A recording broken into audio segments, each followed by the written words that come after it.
হাইকোর্টের রায়ে গাজীপুর ২ আসনের সীমানা পুনর্নির্ধারণের পর স্থানীয় জনগণ ও বিএনপি নেতাকর্মীদের মধ্যে ছড়িয়ে পড়েছে আনন্দ উল্লাস।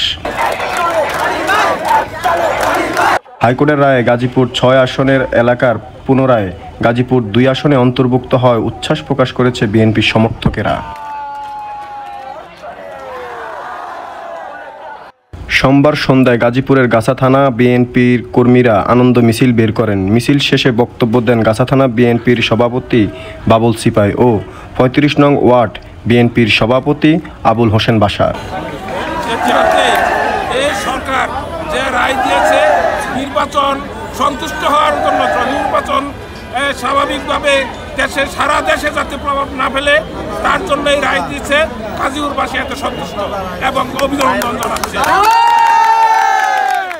বিএনপি বরাবরই রায়ের প্রতি শ্রদ্ধাশীল, এখনো রায়ের প্রতি শ্রদ্ধাশীল।